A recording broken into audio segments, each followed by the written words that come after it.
Welcome to A Free Solution. I'm Kevin Wilson here today, joined by Tim, the Freedom Variant O'Connor. Oof, I'm here, brother. How are you? Oh, living the dream, Tim. Living the dream. How are Nice. you? I'm excited, Kevin. You know me. These things that make me laugh in everyday life about the political landscape, like Trump's cabinet picks, for example. Yeah. I've been giggling kind of all day as they're breaking and people are freaking out and the reactions are the reactions, and I'm just like, by God, Yeah. this is No, just it's certainly a coalition, and we're gonna talk about the good, the bad, the ugly. We're gonna talk about all of them. yeah.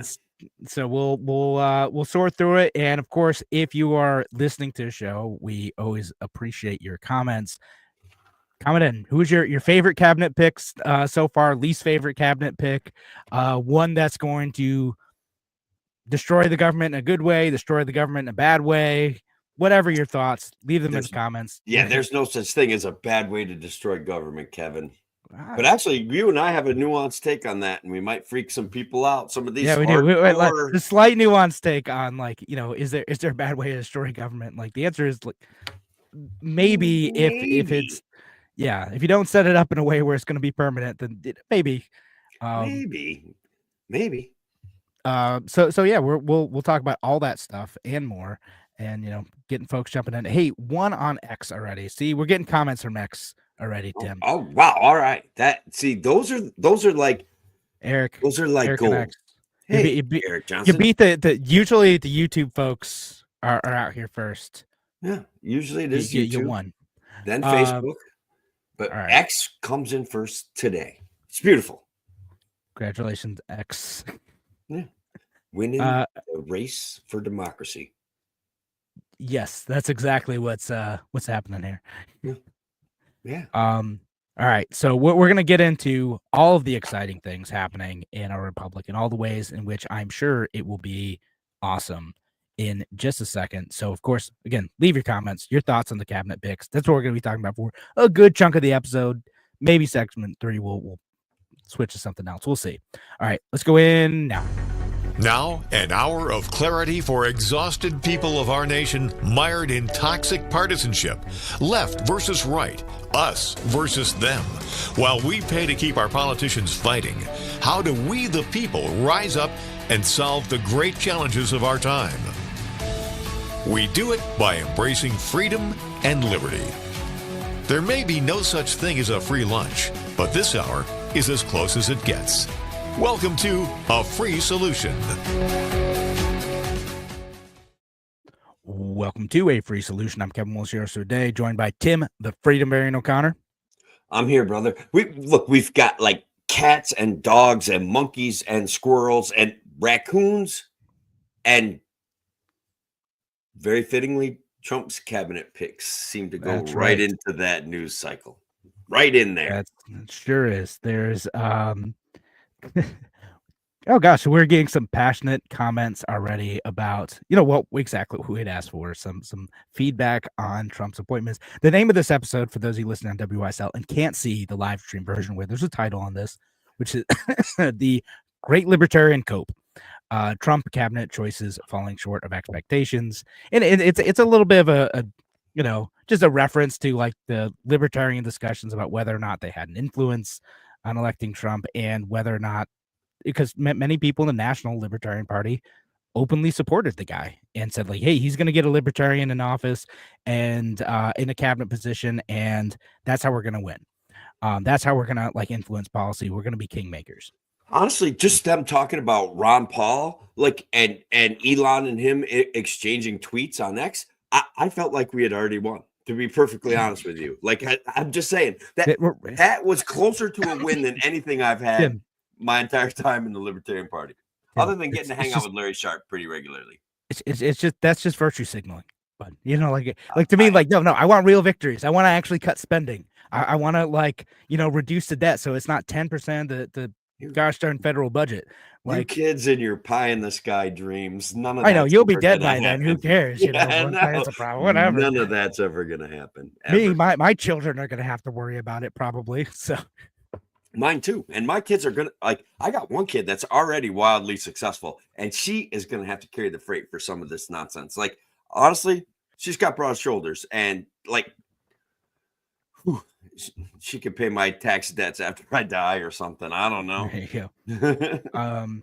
So we'll get to a couple of these comments, and we're going to jump into the actual cabinet picks and all that. So Eric Johnson X says, whoever had great expectations of Trump's appointments. Again, the Libertarian Party did. They're very excited about this, and we'll talk about one that I think people are going to be happy with, too, and then a few that I think people are going to be disappointed with.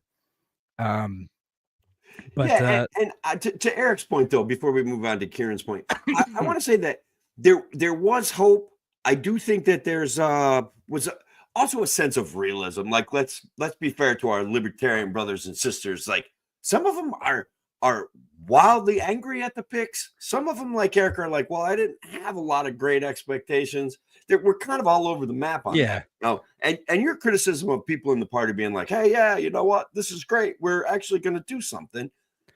Maybe I still hope they're right and I'm wrong. Like I have very low expectations, so it's pretty easy for me to end up happy with this. Like, oh, hey, we actually reduced the size of government. Great. If Trump doesn't follow through on some of his terrible promises, I'll be happy about that. That would be great. If he does almost nothing, like that's almost a win. That's it. Yeah, that's fair. Very if fair. It doesn't make the situation worse. That would be that's cool. Based, as the kids say, Kevin. Based. But Kieran on Facebook says, how is that remotely a surprise? The guy is an effing tyrant, and that's all he knows. Anybody fooled otherwise, that's on them. Yeah, some people thought he turned a new leaf, or they're just mad at the system, right? Like a lot of people voted for Trump for different reasons. They thought he might be better than the alternative. They thought he might overturn the system. Maybe you're an accelerationist and you think like that's the way to go. Tim's like, yeah. I mean, look, I'm not going to live forever, Kevin. I want to see some of this excitement that's been promised with the government collapse in my entire life. Like they've got down the government in the past, and like my stoplights still work. Like the town guys still show up and plow the roads. Like I've always been disappointed. I expected more.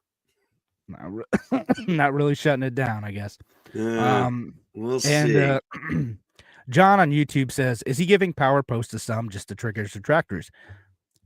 Maybe. there's a very real possibility of that. I think he's Trump. He definitely is, in fact, saying, my thumb is going in your eye because, look, there was lawfare used against him. There was dirty politics used against him. I mean, that doesn't mean he's a great guy. That doesn't mean I'm saying, hey, like he all deserves our sympathy. It's not necessarily that. It's just, if I was him, would I stick my thumb in there? Yeah, absolutely. I would. I'm not going to lie. I don't know that that's like the way I want someone to govern, but it does track with like how things have happened with Trump historically. So that's certainly a thing. Yeah. But I see Shelly out there on YouTube. Hi, Shelly. Thanks for joining the show. Sam X says, wow, Ted Cruz is up in here. Man, Sam, are you saying I look like Ted Cruz, or are you saying Ted Cruz is he getting a cabinet appointment? Which is it? People think I look like Ted Cruz. I think it's you. I think you look like Ted Cruz, Kevin. All right. Just quick sidebar. When I ran for Congress in 2020, I got like an endorsement from Spike Cohen, and that's what all the comments said. They're like, yo, why'd you endorse Ted Cruz? I'm like, I don't look like him that much. Come on. I mean, I guess I could see it. Yeah, like a relaxed, kind of laid back Ted Cruz. That works. That's not necessarily a bad thing. Like there's certain physical archetypes that do very well in politics. Ted Cruz, Matt Gaetz, they don't look that dissimilar. You know what I mean? Like they've got this kind of polished look to them. The polished, yeah, I'll go with that. I'm definitely looking polished right now in my Marvel ice cream shirt and Bill's hat. No, we can see it in you. You're an uncut diamond, Kevin. That's what I'm saying. I've just ruined the illusion for people listening on the radio who assumed I was like dressed up in a suit and like really like had it together. No, listen, I'm full Western New York right now, wearing like a Hawaiian shirt and Bills hat, like in November. That's the look. Yeah, you have a better voice than Ted Cruz. Let's be honest. Oh, good, Yeah, good. Ted, You know, Ted we Cruz got is, somewhere. yeah. Yeah, there we go. Joe says you definitely do not have the voice. Yeah, I stole Shelly's comment. Yeah. Thank you for the material, Shelly. All right. So let's get into the actual picks. All right, let's get Sure. into the pick that triggered the libertarians that got people upset. And I think it's like more or less official now. Marco Rubio, senator from Florida, as Secretary of State, the top diplomatic role of the United States, setting a lot of foreign policy in relationships with other nations.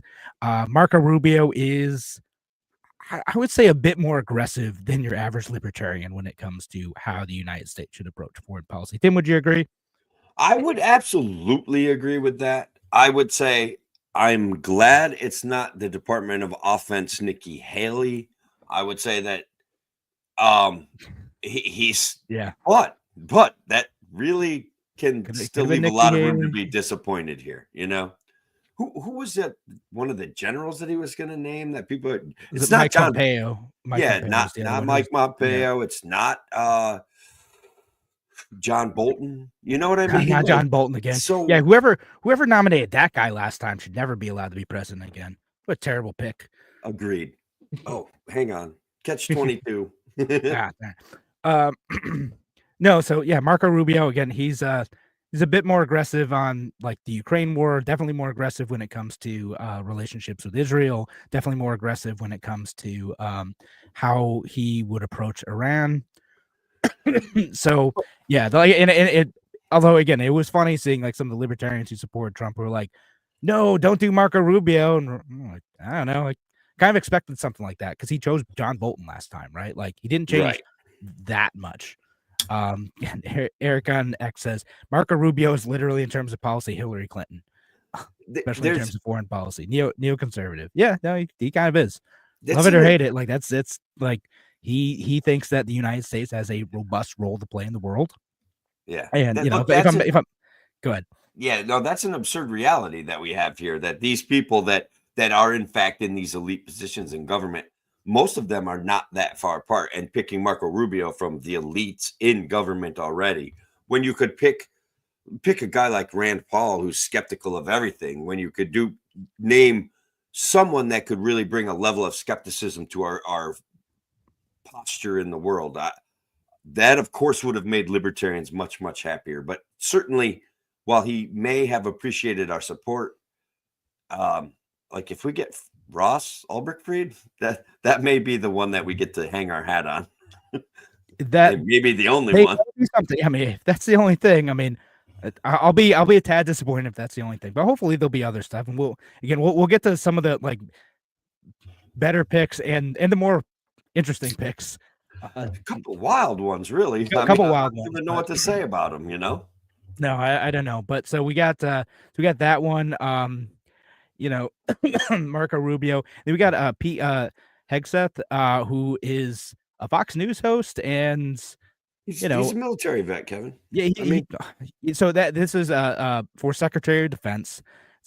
Interesting pick. I don't know. I feel like it's.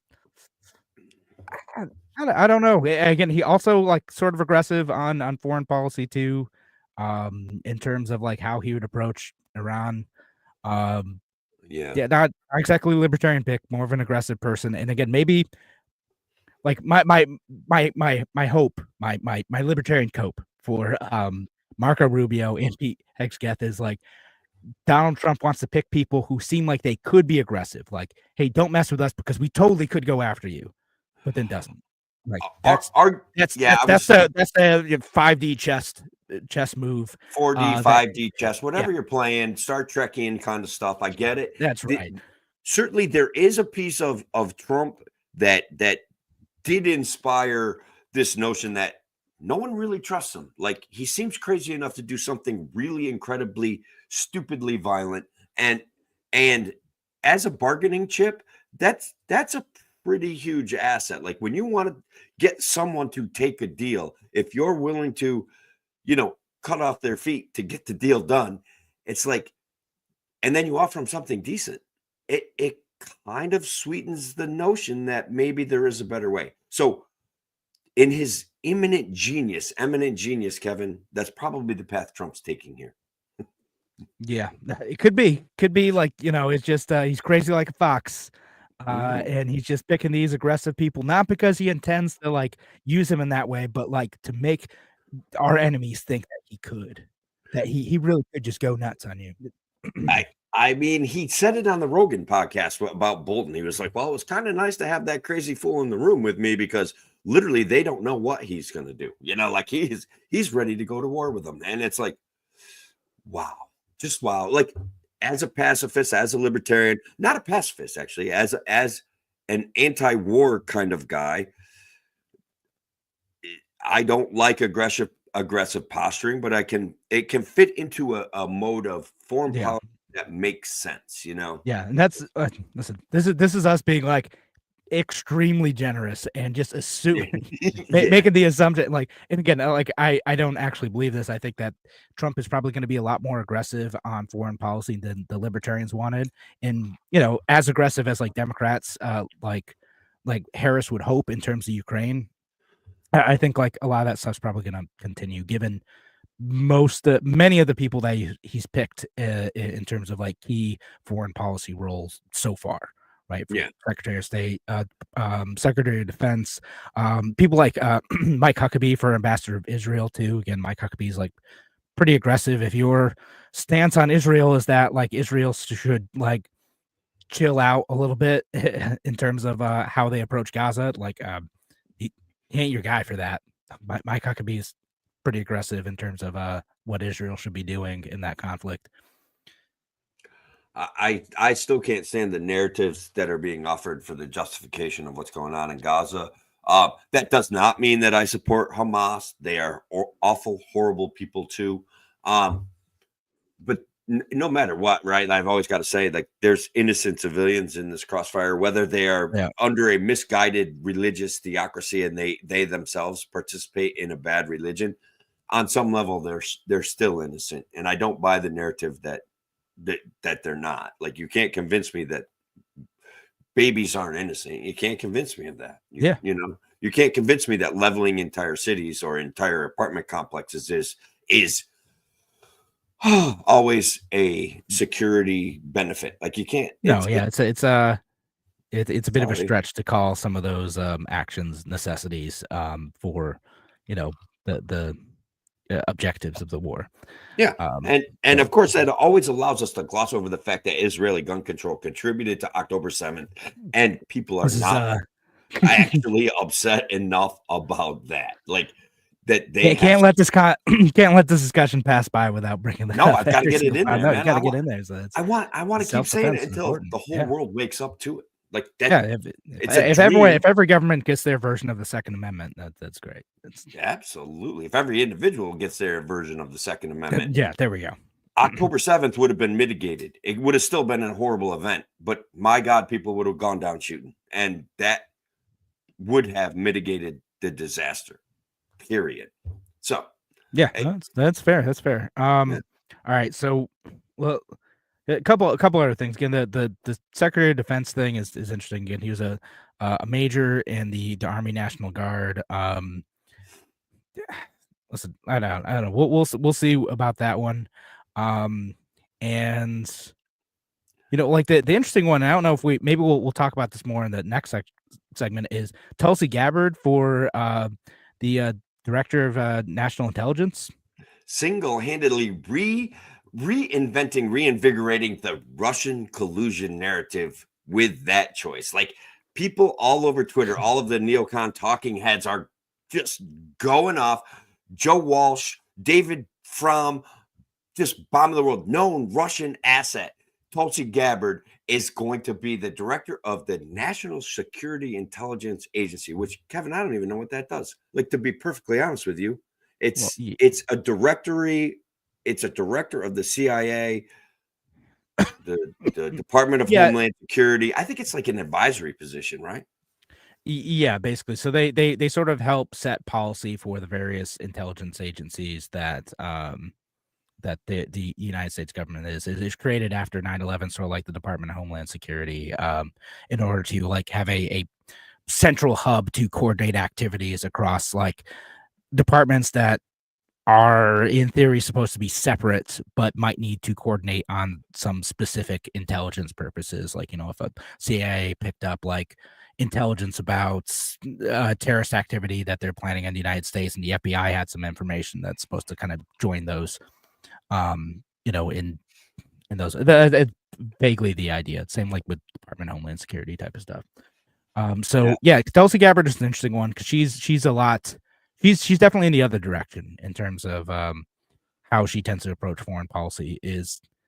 I mean, I think she does sometimes borderline on like the pro-Russian side. Like sometimes like, oof, yeah, that's straight up Russian apologist stuff. But like other times, like it comes off as pro-peace. Like her, some of her takes in the Democratic debates were good, in terms of like how she approaches foreign policy. She's a lot more skeptical of U.S. intervention than most other people, and that's great. I mean, like now again, people are roasting her, like, is she actually qualified, for this position? She served as a member of Congress, and she was in the military, but like not particularly high up. So I don't know. Like, so that's part of like is this a good thing? And we'll get into this maybe next segment. Is like after we talk about a few more postings, like, okay, does it make sense to appoint people? Like, let's say like we agree with Tulsi Gabbard and her approach to the world. Does it make sense to have her lead that agency? Can she control it or dismantle it in a way that's going to be like permanent, effective, and good? Right. Mm-hmm. Yeah. Which I like. Hopefully the answer is yes, but like that's I think a question worth asking. And like if libertarians ever somehow got elected, like we need to ask, like, okay, if we actually had our choices of who to appoint someone, like, could they wind this stuff down? Right? Like, could they do it? And we're going to talk about the Department of Government Efficiency as well. We'll make sure we talk about that in the next segment too. The department that will be led by two people, Elon Musk and Vivek Ramaswamy. Excuse me. I just mixed them up there. But we are running out of time for this segment. Thanks again for joining us here on A Free Solution on WYSL. We're going to be back in just a few minutes. Talk to you soon. Just got a cough.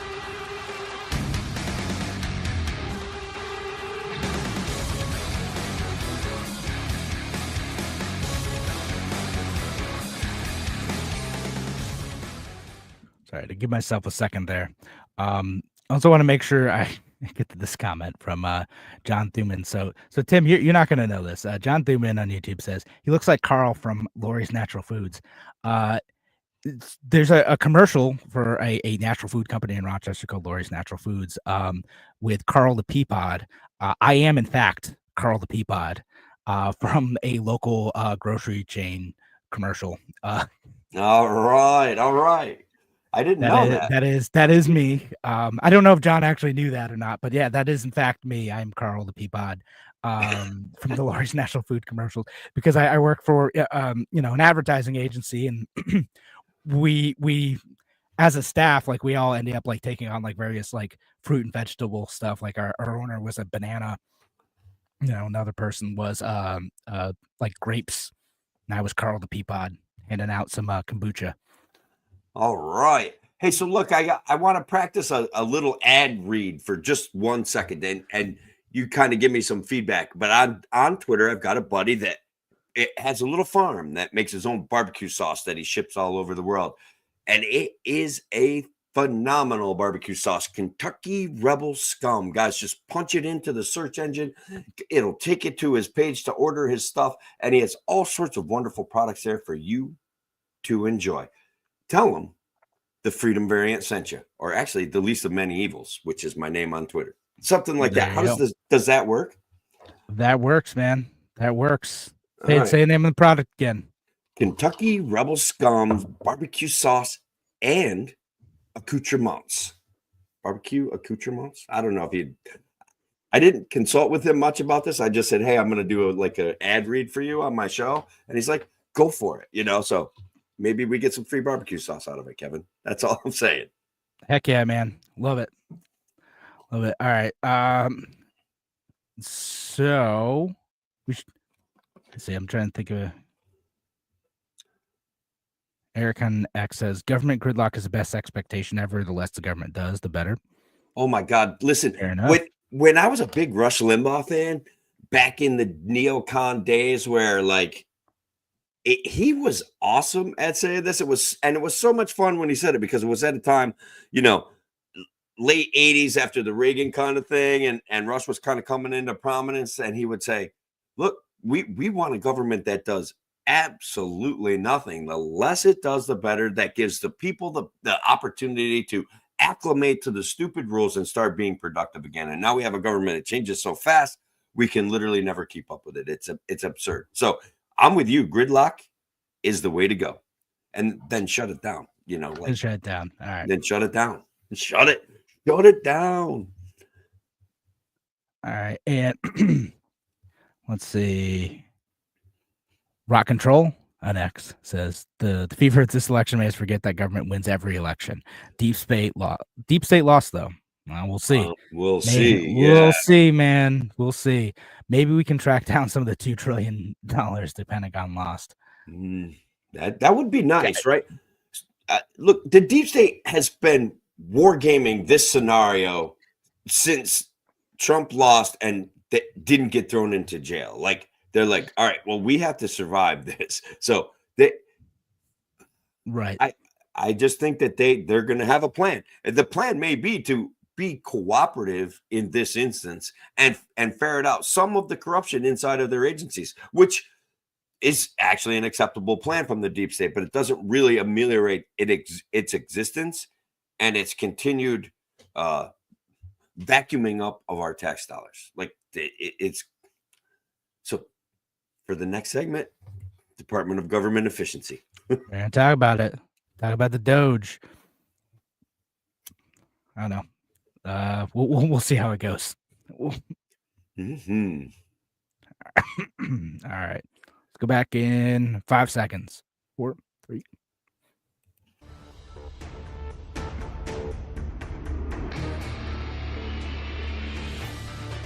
Welcome back to Wave 3 Solution. I'm Kevin Wilson today, joined by Tim, the Freedom Variant O'Connor. Brother, I am here. And once again, we have got to say thank you to our friends at WSL for offering us this platform, for listening to this show. And we also got to thank Kevin. We've got to thank the people on X. We've got people from YouTube. We've got people from Facebook out there leaving us comments, participating in the show, making the show better for you and I. And honestly, just better for the world, spreading libertarian philosophy throughout the lands. And we're doing pragmatic libertarian philosophy by responding to the current events of the new president-elect and his most amazing cabinet picks so far. He's been epic. So we talked a bit about Marco Rubio. We talked about Pete Hegseth. Talked about Tulsi Gabbard, who may or may not be great. We'll see. I think she's going to be great. I really do. I think she's probably one of the better ones. You know, and that's setting the bar a little bit low. I'm not as big of a Tulsi fan as a bunch of folks on the right, but I think she's interesting. Yeah, Kevin, before we go too much further, I just want to put it out there. Once again, in case the rumors of us basically Trump putting in Russian spies into the government to rule over us, I for one welcome our new Russian overlords and would still like to be considered for a libertarian cabinet position. I mean, there's still cabinet positions left. We were promised a big L libertarian appointment. Sorry, Tulsi does not count. She is nowhere near libertarian. She's like she's a little bit heterodox for sure, but not libertarian. Right. And Eric says Tulsi would have made Eric on X says Tulsi would have made a phenomenal Secretary of State. She's very diplomatic and would have been very capable of negotiating with other nations. I think like she would have been way better for that. Like honestly, like I think she would have been better for that position. But we'll see. At least in terms of like if she's going to go somewhere. Speaking of 5D chess, Kevin, Donald Trump is going to appoint Hillary Clinton to the Department of Education and then shut that thing down and fire her. This is gonna be epic, bro. Is that the plan? Is that what's going to happen? Dennis the Troll on X came up with it, and I've got to give him credit. Like, it could work. It could work. No, fair enough. So, like, my actual hope for Department of Education is Corey DeAngelis. I think actually that would be wild. That would be wild. It'd be fine because like he would also like he's open said you should make me this and I will wind it down. And that's what and if you don't know who Corey DeAngelis is, he's a big school choice proponent, and Donald Trump's he's talked a bit about the school choice stuff. He's a fan of school choice, or at least he has said he has a couple times when he was pandering to that audience. Who knows? But hopefully that's a choice he actually seriously considers, and that would be an interesting one in terms of like how do you pick someone who's like been in this space, who's incredibly knowledgeable about systems of education, who understands the ways in which like the national teachers unions have like been counterproductive to the needs and outcomes of students and only protected the needs of their employees. How do you like untangle that system? And this is a guy who's been there, who's thought about it a lot and has taken action on that, and putting him in a Department of Education role would be interesting. I think that'd be a good fit. Now, will he do it? Who knows? It might just go to some random House member or something. But frankly, the read from the left would be incredible. Like, it would be so much fun. But again, to your point, this guy has invested a substantial portion of his life going around and advocating for school choice, getting school choice legislation on ballots, right? That's where right. Occasionally it has won, and not this election cycle. Did pretty bad actually. no, but it has won. Like, but it has won, and bills have passed in other places for things like backpack funding, where families are able to take the funding that they would get for a public school and be able to take that to other places to get a better education. Could you imagine the impact that would have in a densely populated urban area where schools would legitimately have to compete for students, and the innovation that would spark, right? It would be such an amazing thing. And look, guys, you all know this. Densely populated urban areas have problems with schooling. They need some innovation. They need some renovation. Throwing money at it hasn't solved the problems. Paying off teachers' unions hasn't solved the problems. There's schools every 3 or 4 blocks. Introduce just a little bit of competition, things would get automatically better.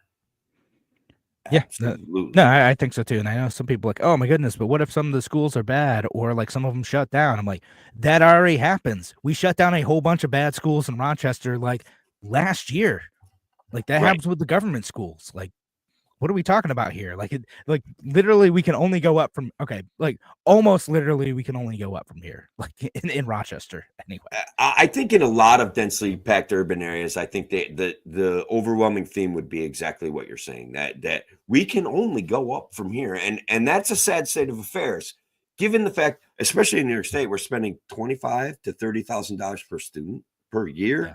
Like, the numbers are absurd. The numbers are insane, and the results are the same. And guys, that Kevin and I always want to point out, and having had experience with a local public school, the teachers are good people. They do their jobs. That's not exactly what we're talking about. These places are administration heavy.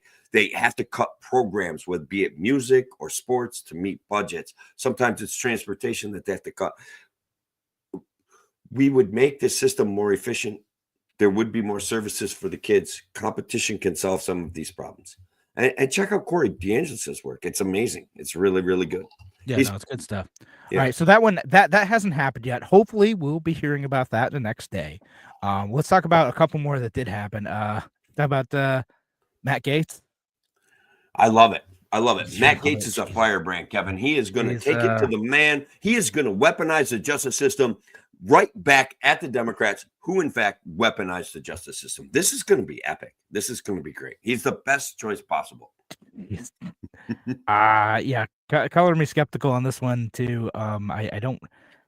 Yeah, I think he's a lawyer, but I don't know that he is the most experienced for leading the entire Department of Justice, and I think he's mostly mad that like him and his buddy were caught up in an investigation. Yeah, he's got to get revenge for that. Yeah, because his buddy was arrested and jailed for sex trafficking underage girls. And Matt wasn't involved in that, and he's been smeared with this now. Yeah, he had under like some Venmo. investigation for 2 years. Yeah, it's a little bit murky. He had some Venmo transactions with that guy. So that's the accusation. And so it's and Matt Gaetz said he was just like being nice to his ex-girlfriends, I guess. Look, they declined to press charges on him. I say case closed, and now he deserves revenge. No, look, I don't think it. Like, I'm worried that he's going to use the Department of Justice to like weaponize it against other people, which is not good. We shouldn't be doing that. We should be winding down the power to like have political persecutions. Which, even though I think there's some legitimate things for Trump, but a lot of it really wasn't. You know, I kind of came around on that, especially the New York stuff. Like that stuff was garbage. Right, never should have happened. No. Arguably, and then the things that maybe there was something that the society could have benefited from an investigation into. The Georgia thing got kind of swept under the rug until it was too late to do anything with. And I would have said, look, did anybody actually do anything up on his command there? I'd say no. So therefore, there was no real crime. It's a free speech issue. You know, you get to say, hey, go find me 12,000 votes. Look. That would be my argument. I want to bring it up again, but no, I thought I didn't like that. So yeah, but it's interesting because also Matt Gaetz like apparently has resigned from Congress, which is interesting because like I don't know, he was one of the dudes who like brokered the ouster of the last speaker. You know, so like the margins are looking like there's only gonna be like a 5-seat margin in the House, so it's pretty thin. It's interesting that they would have him resign from his House seats before he's appointed, because the thing is like he also has to be appointed like approved by the Senate as well. Like that's part of the process. Even though Trump knows like some of these picks might not get through. And and that's why he's been pushing for like, hey, we need to like have like recess appointments and just get my people in, and then we can have the approval later. Yeah. Massey said something about it, and that it's Matt Gaetz is a recess appointment, therefore he is the attorney general, and that's the end of the story. He told off a bunch of reporters, and it was an epic, humorful Massey with a smile on his face, like, nope, Matt Gaetz is the attorney general. See you guys later. Thanks for trying. Like it's an interesting thing. So arguably, I don't know that can quite possibly be that way, but who knows? We'll see. And really, the dude resigning his seat suggests that he thinks he's the next attorney general. Yeah, no, he's like pretty confident about it. Listen, I don't know how I feel about that. What's interesting, I was reading an article and Reason of all places about it. Lee Zeldin for EPA. Lee Zeldin, of course, dude who ran for governor, congressman from downstate, ran for governor last time around as the Republican candidate. I mean, if you want a Democrat in your cabinet other than Tulsi Gabbard, hire Lee Zeldin. It's fine. You know what I mean? Like he is not a conservative. He is not a small government guy.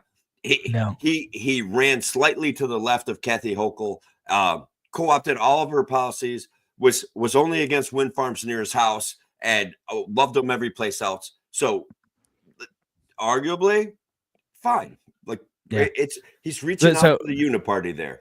Right. So like the Reason article is a bunch of people are like, oh, well, like because he's a lawyer, not like an activist, maybe he will start to apply Chevron deference to the structure and rules of the EPA and start to actually wind back the administrative state and make it constitutional per the Supreme Court's ruling last year. I could see him doing that. It would be a sensible thing to do. It would be in line with Trump's goals. It would be in line with the Department of Government Efficiency's goals. So yeah, and he is very political and he is very polite. Like he does talk in a very polite way. He did rather well as a gubernatorial candidate in New York State. You know, nothing's that horrible, really. No, we'll see. You know, I don't know if it will actually be good, but I've seen a couple of articles like, maybe he'll be all right. Yeah, I don't know. Listen, I'm a little bit skeptical seeing like how he performed in the last gubernatorial election and the skepticism I had there. You know, he has been supportive of pulling back the EPA's authority in Congress. So maybe if he focuses on that stuff and peeling back like the worst, like most ridiculous abuses of the EPA to make sure that, you know, people are able to actually like build and like do stuff as a business.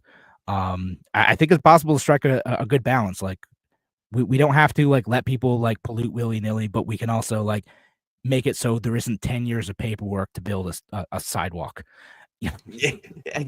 Look, I think we all see that absurdity every day when we hear about a project in our local communities, and from the start of hearing about it till the time the work is finished is 5 or 6 or 7 years for a simple little office complex, or there is a level of absurdity that is going on with the right to build new stuff just to make money on housing, any office buildings, anything, that we have to do something about it just to make the world a little bit better of a place. Like, we all want things to be clean. We don't hate the environment. We don't hate our neighbors, but like, come on, man. It's a shakedown scam. It's a corrupt graft. It's like, make work jobs for government agencies. I mean, like literally the government funded nonprofit groups and taught them how to challenge these things and like drag out projects in environmental like bureaucracy.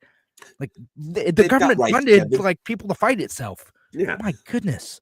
It's like the CIA funding one side of the war and then funding the other side of a war. That's how we stimulate the economy, right, Tim? You got to drive them GDP numbers up.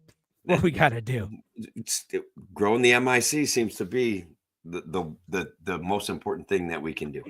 What's not the MIC? You know, it's just like growing like nonprofit industrial complex.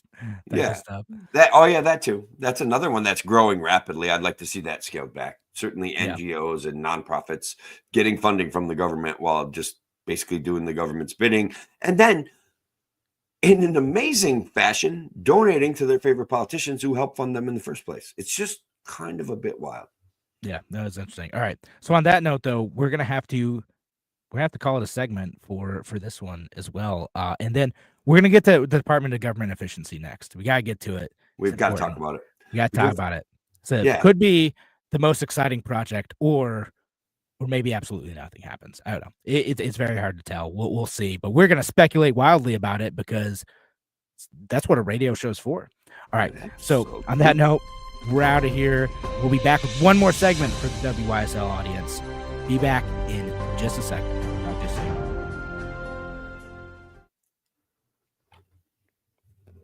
All right. Got any more of these comments we need to get to? I do have one that I'd like to talk about. Here's a program that's dying. Our friend John Thuman out there in YouTube is saying, Tim isn't quite as old as me, but when I was in high school, the best courses for me were industrial arts.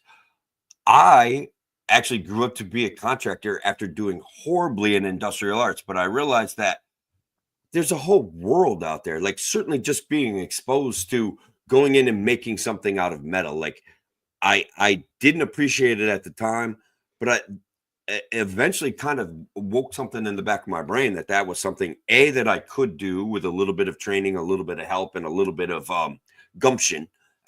So yeah, no, we've lost those programs. You now have to go to BOCES to get some version of it, but we used to have them right in the school, like so right there. BOCES, I don't know if it's still a thing. When I went to high school, we had like technology classes, but there was like woodworking elements to it. So it'd be like half computer class, half like woodworking class. That's right. Like as if there's some sort of stigma to being good at woodworking. Like even that political notion being introduced into a school is problematic, right? Like that.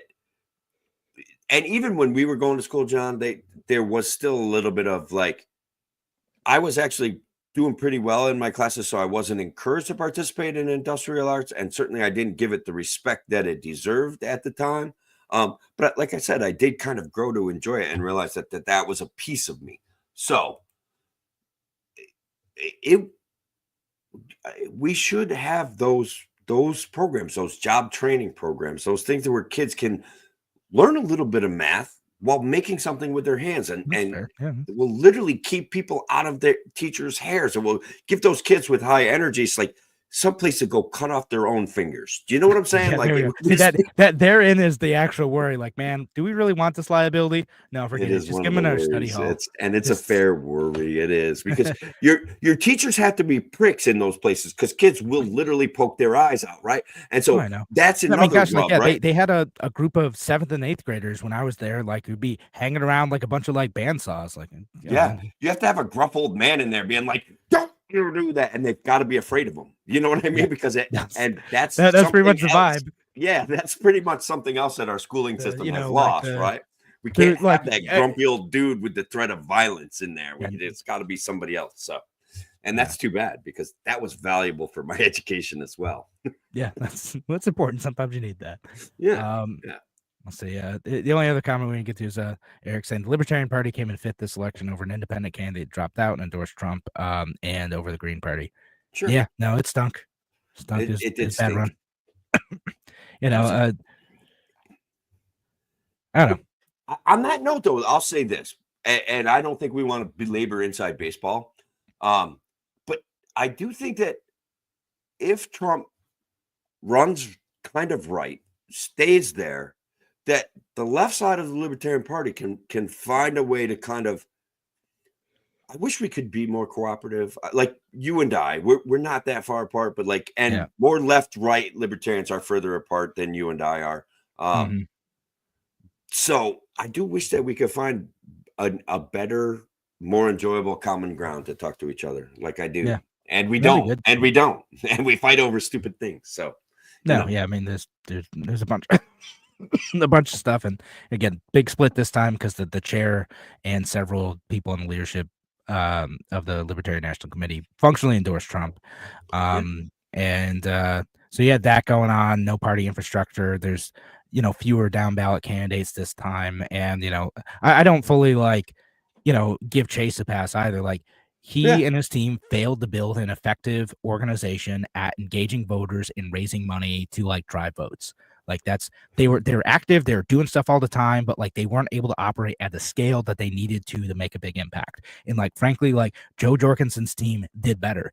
Gary Johnson's team did better, although he had a bunch of built-in clout. So sure, it's sort of easier, but Joe Jorgensen and Spike Cohen were able to build an organization that was able to raise money and engage people and drive more votes and to cover the spread in a lot of states, which is why the Trump organization was freaking out this time.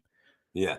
Look, and let's be fair to us. Okay. Mike Termott came on our show. At no point ever did Chase. We were friendly with Mike. We enjoyed our conversation with him. I think that I would have very easily had a good conversation with Chase. I think he has got a lot of libertarian principles, and I would have even been willing to leave the controversial points alone just to have a 20-minute conversation with him. But there was no attempt at outreach, and that's a shame. And this was very simple. And we have a bigger audience than a lot of libertarian podcasters. Just the fact that we're exposed to a radio, just the fact that we have our regular crowd. So it would have hurt him nothing. It would have hurt him nothing. He could have done it. I mean, we had said after he won a nomination, don't bother coming on here. New York's a write-in state, I think. So, well, we might have said something like that. But we were just kidding.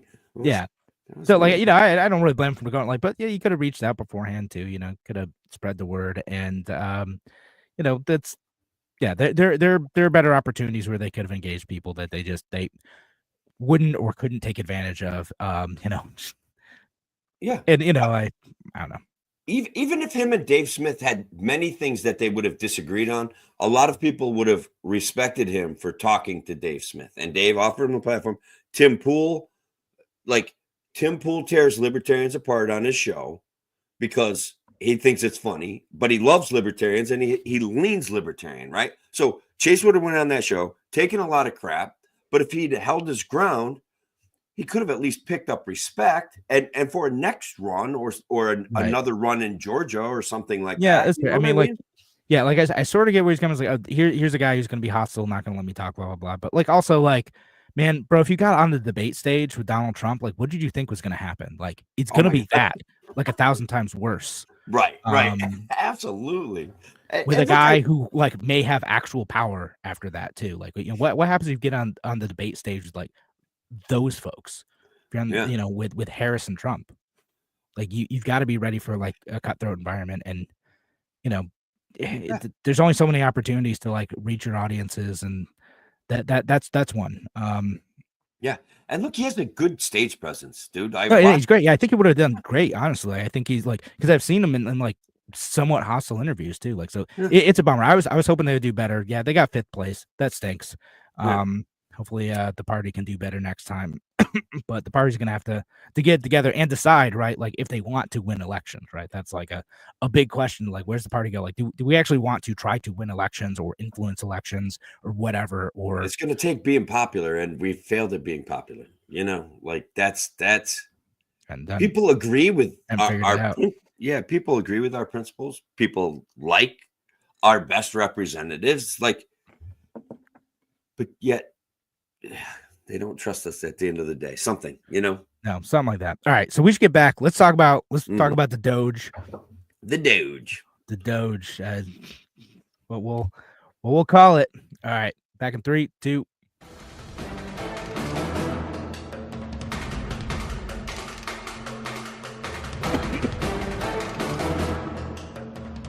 Welcome back to A Free Solution. I'm Kevin Willis today, joined by Tim, the Freedom Baron O'Connor. Hey, and once again, thank you to the WSL audience. Thank you to the people that listen to our podcast that don't participate in the show. Thank you to the people on Facebook. Guys, we're having a blast. Thanks to my friend Kentucky Rebel Scum, who allowed me to do a promotion for his fantastic barbecue sauce. So anyways, Kevin, we've got to talk about the biggest grifter in the world, the guy who makes more money than anybody else off of the government. Literally, his job is credit farming. He delivers value, guys, and he is a passionate advocate for free speech. And him and Vivek Ramaswamy are opening what's called, or I don't know what you call it, because is it an NGO? Is it going to be a new, like, there's a certain amount of irony if it's going to be a new government agency to be in charge of government efficiency, right? It seems like it's going to be a new government agency of sorts. Oh my God. So like they're already taking a big step backwards. So you put yourself in a hole, boys. Like you got to figure out how to dig your way out of that. But the Department of Government Efficiency, or the Doge, because Elon. Yeah, like it's Elon who's scam. a master of getting government money, is going to try to cut what he said was he wanted to cut $2 trillion. So Okay. not nothing. Although you want to know something that's that both scary and kind of funny about that is if we could cut a couple $1 trillion out of spending. It wouldn't really make that much of a difference at this point, because government has grown so much. If we cut a couple $1 trillion, it would only bring us back to what we're doing like 5 years ago, right? So still massive amounts of deficit spending, just slightly less of it. Yeah. So arguably there is a couple of challenges. First of all, I made a tweet on X that I want to share with everybody, but like Elon could come in, cut 80% of Twitter, like he did with Twitter, he cut 80%. If he comes in and cuts 80% of the federal government, I'm still going to be disappointed.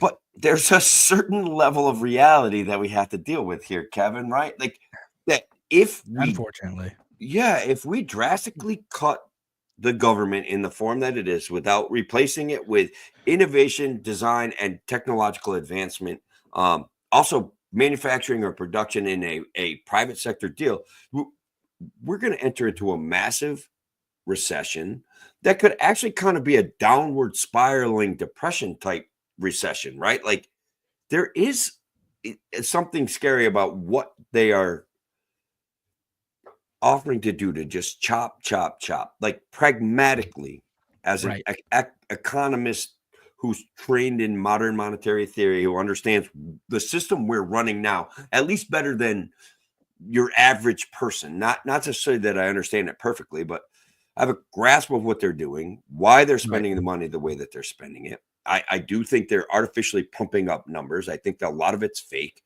If we can deal with those things, that would be really good. Get things under control. No. What do you think? Like, I see a disaster in a way, perhaps. No, it could go poorly, right? So like generally, like here's my concern about like if they do like literally take the approach of like we're just gonna fire all the people with like even number social security numbers, like Yeah, I love that. okay, I get it. That's certainly a way to do it, but like you might not be yeah, it avoids like lawsuits for, you know, discrimination, right? You're firing the people functionally randomly instead of you know, Sure. by performance, but like Or by their my last name. work, yeah, or my last name, right? Or by So last name.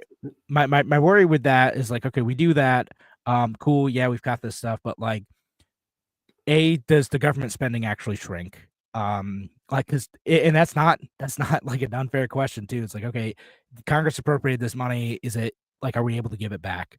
And then two or B, whatever it did, A, B, Whatever. B, we also need to think about like, okay, what happens if like all this stuff gets contracted and it happens suddenly and people freak out about it, right? Like, but like really freak out, like as in like swing the House to the Democrats, like to 2/3 majority freak out. Like if you do it in a way that ends up being like messy and disorganized and contentious, you get a backlash effect. And this happened in New Hampshire with like when libertarians took over like school board votes. And then they're like, okay, we're just gonna like cut half the school budget. And it's like, you know, the libertarian is like, okay, cool, great. Like that's awesome. Like you're cutting a big budget. But also like what ended up happening is they ended up having to like cut a bunch of teachers and cut a bunch of sports and cut like classroom days and stuff like that. And so people were like, we weren't ready for this. What the heck? So instead of like winding it down and like pushing the services into a private sector that can build up, they ended up cutting it too drastically. People freaked out, and then they ended up increasing the budget over what it was before immediately after the next election. Like that's what could happen if you don't wind it down effectively. So like, you know, like again, hopefully like Elon like can work his magic in the same way he did with Twitter, made the company far more efficient. Like that's, you know, I honestly expected the Twitter experience to be much worse after Elon cut a whole bunch of people. It's like, oh man, like they can't cut. There's no way there's that many redundant like coders in there. There's no way. And it, as it turned out, the service was mostly fine. There's a few like hiccups, but like they figured it out. Yeah. Look, he did a good job. I do want to give him props to re-entering a competitive market for free speech. Certainly, it's still imperfect. Like I got dinged for saying an R word that I think is part of free speech, and we used to say it in the '80s all the time. Well, so I don't understand. We'll cover that in the after segment show, Tim. Correct. It's not for the radio show. But yeah, there is a like you're saying, there's a rebound effect, a rubber band effect. That look, no, Ronald Reagan caused the biggest growth in government in all times through supply side economics, and I still think there's room to have that conversation, but not perhaps when we're talking about the Department of Governmental Efficiency. Our friend Eric Johnson did point out that Doge is not going to be associated with the government as per an official release by Trump. They serve as an advisory and guidance role outside of government. And that's what I thought made the most sense. Yeah. They're not going to be granted any authority to go and make drastic cuts. And Trump, at the end of the day, guys, whether you want to agree with this notion or not, Trump is a people pleaser, and he's going to care about numbers that make sense, which arguably is GDP, which I make the case that GDP doesn't make sense. But go ahead, Kevin. I'm sorry. Well, I mean, Trump hasn't even pretended to care about the debt and government efficiency this time, though. It's like I don't know. Like I don't see it happening for that reason. I don't see it happening because he's never talked about, like, he didn't talk about it at all this time. Last time he's like, yeah, I'm gonna fix the national debt in 8 years. Watch me do it. And like this time, like nothing about that. Like was his policy on like that stuff? It's like, oh yeah, we're gonna make sure no one touches your Social Security. That's like the biggest federal line item. Like, y'all, we need to touch Social Security. Like it's gonna go broke in a few years if we don't do something about it. We can devalue our way out of it, which is fine. That's the hope, right? Like just print more money, it'll be fine. So like again, I'm not super hopeful for that. If they can cut $2 trillion from the $6.5 trillion budget, like great. Again, I just hope it isn't like, because Vivek was talking about like cutting people based on like social security number. I hope it isn't that random. I hope they actually look at it and they say like, where are actual redundancies? Where are the areas of government that are unconstitutional? Where are the areas of government that are like not only not providing value but actively harming the American experience? Cut those areas like first, right? And then for other stuff, like have a wind down plan. Like just have it so that like, okay, over the next 10 years, we're going to phase this out, which means that private sector like actors are going to have to fill some of the needs that the government like was providing there. And and I know like maybe it's anathema to libertarians to say like government's providing a need, but with things like the SNAP program, like it is a need, like that people need food. They become dependent on these government programs. And you and I have talked about this. Like, so, okay, there needs to be some infrastructure to make sure it can fully replace that stuff if you're going to wind down those government programs, because, they keep people dependent, or, they create bad incentives. Like, I'm open to that discussion, but like there needs to be what's next, because if you don't give people what's next, they're going to freak out and just like the pendulum's just going to swing again. Yeah, absolutely. The pendulum swinging is a dangerous thing, and a rebound effect, and we can end up with like full scale collapsitarian economics after that, like communism. Like who knows?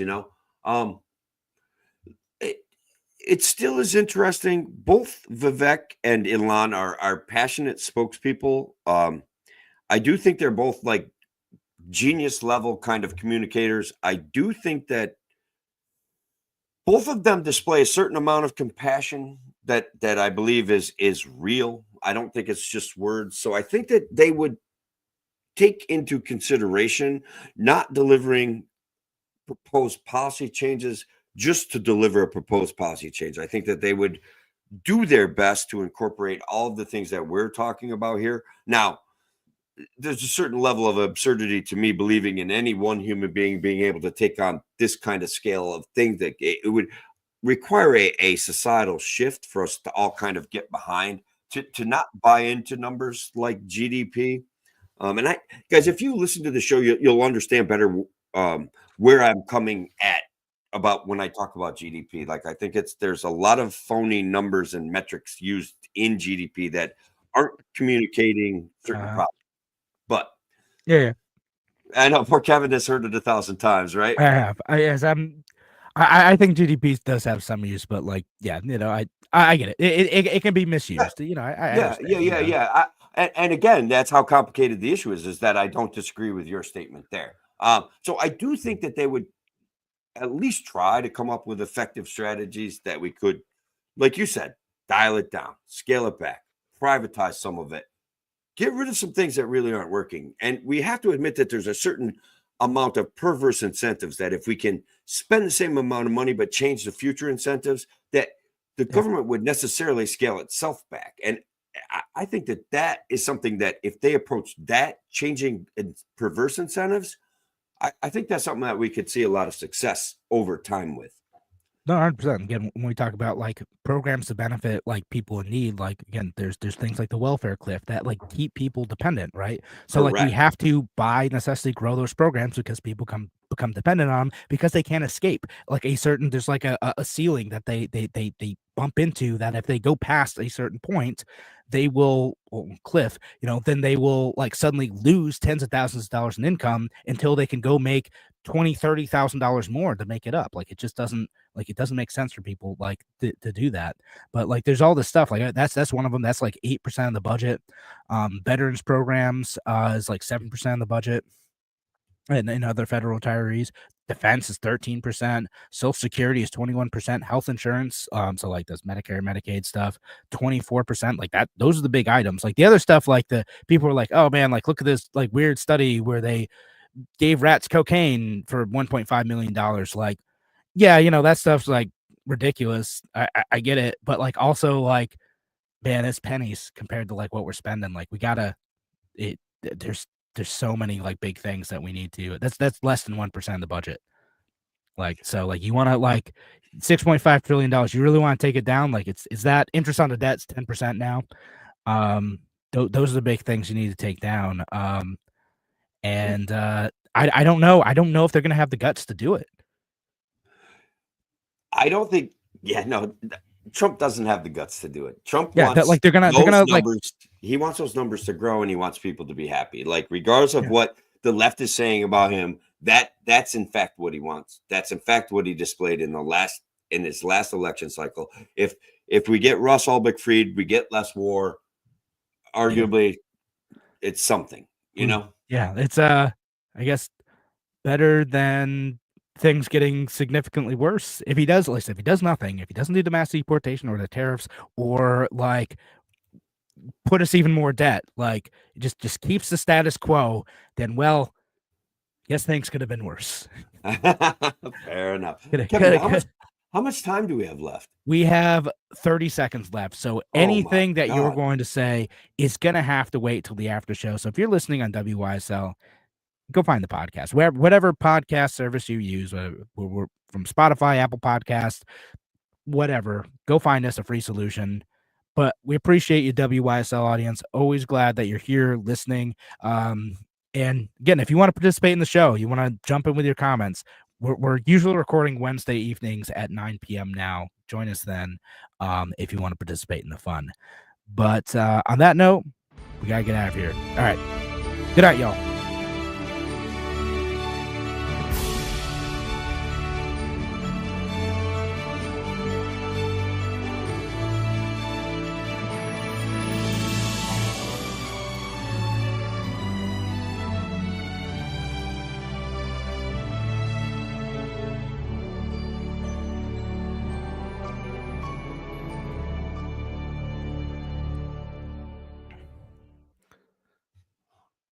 All right. So this is where it gets fun. I can start swearing and saying words that I should not say during the radio show. Great. And you're going to get me canceled. And guys, look here. There's a major update, Kevin. Breaking news on the Peanut and Fred controversy that we talked about last week. We want justice for two anthropomorphized animals that have made their owners a lot of money, and we are probably not going to get it, Kevin. They euthanized these two animals to test them for rabies, because the most accurate way to test for rabies is to get brain material, put it on a slide, and watch it grow or something like that. So, Kevin, neither one of those animals had rabies. I just want everyone to know once again that the 5-hour invasion based on Fred and Peanut, those cops were looking for cash under civil asset forfeiture laws, and they sacrificed a raccoon and a squirrel that were popular heroes for children on TikTok. That's what civil asset forfeiture laws get you. Dead squirrels. Dead squirrels. Yeah, dead squirrels. And outrage, man. People are mad, and they deserve to be mad. That's totally botched it. Like, again, what we talked about last week, it's like this could have been a letter, a phone call, could have even been a stern warning. You didn't need to come in guns a-blazing and taking the animals away. Like, totally ridiculous. The squirrel bit me. Man, grow up. It first of all, invading the house, the squirrel bit you, like being in there for 5 hours, you did something that stimulated the squirrel, that, like the complete lack of the dedication to protocol, the complete lack of empathy. All of these things are what you get from a government that's too big. These four agencies responded. The DC has an incredible amount of power when it comes to search and seizure. All of these things point to other disasters that could happen because this a government that's too empowered and too not busy enough. The Department of Government Efficiency could help fix something like this. There's overlapping agencies. Maybe. These are New York State agencies, to be clear, but sure. We're gonna have to wait till we get our own Department of Government Efficiency here in New York State. We'll see. That's never gonna happen. Never. Can't happen. Maybe. Hey, listen, there was a red shift in New York State. I think everywhere, probably except for Monroe County. Right. Where I live. But everywhere else, they tended to vote more Republican this time. Not that that's necessarily great either. They definitely voted less libertarian this time. Yeah. In New York. Yeah. All across the state, because there's no libertarian on the ballot. You had the write-in names. Correct. So, yeah, my man Mark Molinaro lost. In a oh, he very did. I didn't see that. Oh, no very way. narrow race. It was something on the order of 5,000 votes. Like I said, I could ratio that guy on Twitter with 5 likes. So it's not like he was wildly popular on the social media thing. I do wonder if he had taken advantage of social media, because while my conservative collaborators and my friends locally do not like him, for I would say fair reasons, that he's very much was a GOP establishment guy, and these guys are conservatives, and they're very proactive guys. They're wonderful people. We have one guy that managed to get elected to the town board, and he's rooting out all sorts of corruption. I do plan on doing an update show with him, and he's really getting to the bottom of certain things that can happen in small towns that I think more people would find interesting, like where you could serve on a local board and actually have impact on your local board's budget, or impact on whether they're committing fraud or following laws correctly or putting things out to bid appropriately, where there forms of nepotism that we all know exist in government. You can find them and root them out. It's kind of interesting. Even on a small scale, it's still get them out. No, I mean, it's a thing. So there's a fight happening right now over appointments to the Monroe County Water Authority, right? Like that's one of those other things. Like, and what this kills me. What the Democrats are mad about is they're like, oh, some conservative party people got appointed to that Monroe County Water Authority, and that's corrupt. And I'm like, no. Okay, are they unqualified, or like, no, it's just that like they're a small minority party. Why do they get seats? And I'm like, but because you want them to go to Democrats? Like, well, ideally it should be over equality, but like, Democrats are the ones who have the majority. Why are conservative party people getting the seats? And like, because they asked for them. Yeah, I don't know, man. Yeah, I mean, like there's a lot of shadiness that goes on the Monroe County Water Authority. Like goes back to like when the Republicans ran the county. But Sure. I cannot get incensed about this stuff. I'm like, man, why are we not just like talking about who's qualified? Like, why are y'all fighting over? You're mad that more Democrats and Working Families Party people didn't get appointed. Like, I do not care what their party affiliation is. I want to know, can they effectively like make sure that water treatment stays safe and effective in my county? That's what I want to know. I do not like it. It annoys the heck out of me to see you like bickering over who gets spoils. Like, who cares? But isn't that the nature of the game? It isn't. Honestly, but like, man, I hate it. Right, my loose association with Trump and the enjoyment that I'm getting is it's in a way kind of real after watching political narratives that I did not agree with, that I felt were based in lies, that I thought were obviously demonstrated as lies. I feel like somehow I'm getting some revenge. So even though I know I'm not, and I think it's hilarious that I feel like that, I'm just talking about an observation of a feeling that's what these people are saying. Well, we won. We're supposed to get all the spoils. We're supposed to get the $2,000 a year water supervisory treatment board job. Like, exactly. No one probably wanted it. Some conservatives showed up to a town meeting to bitch about something, and they said, "Hey, bud, do you want to serve on the water board? Because we got a place for a guy like you who's got a lot of strong feelings about the government." They just legit. That's how Andrew Hollister, who is basically the granddaddy of this show, he served on a county planning board for that reason. Like, he'd raise a stink about a bunch of stuff. Like, hey, actually, do you want to serve on this board for a bit? I swear to God, they get training. Like, they get some training, and I think what they say is, if you have a disgruntled citizen, your best volunteer person is to get that guy involved. He will show up. He will do the job that he's complaining that you guys aren't doing, and you won't have to worry about him complaining anymore, because either he's going to get bored and resign, or you guys are going to become friends, and that's the way it's going to go. And I think it's actually a pretty good strategy, That's fair. All right, so I know like it's getting a bit late. I wanted to do like one quick story that drives me nuts, because every time I see these, they drive me crazy. It's one of those stories where like a 10-year-old goes and walks like a quarter mile by himself, and someone like calls the cops. And like, so there's a story where this had happened And like this kid, again, 10 years old, walked a quarter mile into town. Someone called the cops. Sheriff brought him back. Like, he was supposed to go to his grandfather's house, went to town to like do whatever instead, but it's like not far away. And instead of being like, okay, like you guys can deal with this, because the mom was like, yeah, no, he shouldn't have done that. He was supposed to tell me. He was supposed to go here, and he was supposed to tell me if he goes anywhere else. They arrested the mom in front of her children. Wow. Like, absolutely ridiculous. And now, like, she's on like a probation plan where she has to like have a tracker on her son's phone and like promise to like make sure that he is supervised at all times. And like, yeah, this kid's like 10 years old. Like, he can walk a quarter mile by himself. Like, that's my hope. And I know some people are like, oh, it's a small town, it's not a big deal. Like, I think you should be able to do that in Rochester too. Like, right.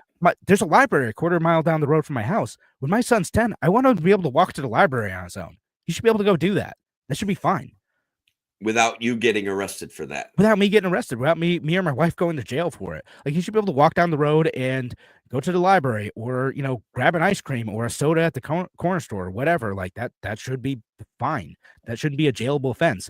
And if, he wanders like further off, like than I want him to, then that is a problem for me to deal with as a parent, to say like, okay, like, you got to stay close, blah, blah, blah. Like, that's for me to deal with. That's not for the cops to deal with. Yeah, I blame Hillary Clinton and her "it takes a village to raise a child" for laws like this, in addition to always falling back on Jimmy Carter somehow. Like, with no doubt. I don't know how, just somehow this one is a little more tenuous than the connections I'm normally able to make. But Hillary Clinton, it takes a village to raise a child. And this is the kind of village that you get when you have your village raising your kid, Kevin. Like, that's the reality. People get arrested. The best case scenario, like legitimately, if like you say, okay, it takes a village to raise a child, it should be like, oh yeah, like my child knows like a bunch of neighbors along the way, and if someone's actually being sketchy towards my son, then like he knows he can like talk to one of the neighbors.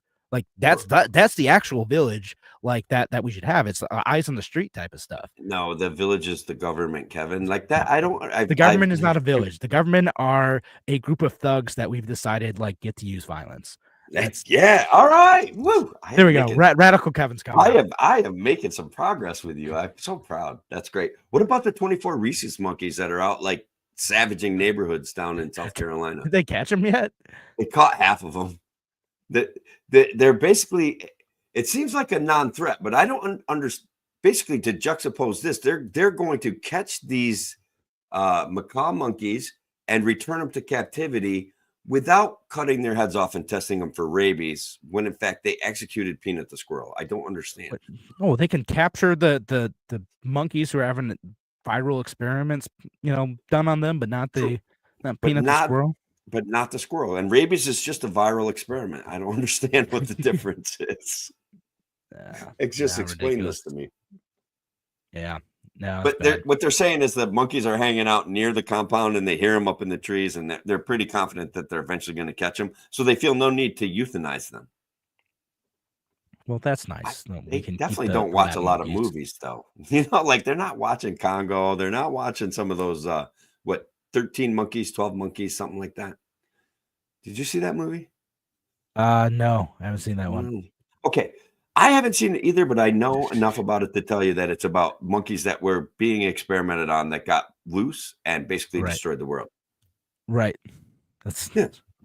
So that would be bad, right? That's that was the meme on TikTok when I saw it. The assumption. All right. On that note, though, I think it's time to call it a night. Yeah. Oh, by the way, that was Reason. I don't always hate Reason, Kevin. The article about the kid. They've had a couple bangers. I feel like they wrote an article. Great ones. They wrote a great article about Kamala Harris after the election. That I think that if they wanted to support Chase, they would have written it before the election, because it was just. No, they did. They had a whole magazine that like I have it downstairs. I don't have it in front of me, but like I ended up buying it because it was Kamala Harris flip flops, and one was like a hammer and sickle, and one was like a "Don't Tread on Me" flag. And all the almost all of the articles were basically talking about how Harris and Walz are trying to talk a good game about representing freedom, but actually like that's not, they're not talking about the same thing that we're talking about. And arguably, I do recommend people check out Reason because there is a lot of good content. They do have a lot of great funny videos if you get into their website. They do write a lot of great articles. They do occasionally trade in some Tim, politics. it's almost like some authors have like different opinions, and they allow a variety of opinions on their site, and some of them aren't good. How dare they? How dare they? That's what I'm saying. How dare they? No, Everything they should should be crafted to make me happy. That's right. or It should laugh. be just about what Tim likes. Yeah. You know, and Yeah. right to Tim's preferences. All right, tweet at Catherine Mangu Ward, like, hey, make this just about what I want. Yeah. I had Elizabeth Nolan Brown call me a snowflake once, so that was pretty awesome. Right on Twitter. Did you deserve it? Kind of. Yeah, kind of. I was trolling her. So yeah, like it was okay. I laughed. I laughed like crazy. It was awesome. Great. Good. Yeah. All right. All right, we're gonna go. All right. All right. Good night, y'all. Good night, everybody.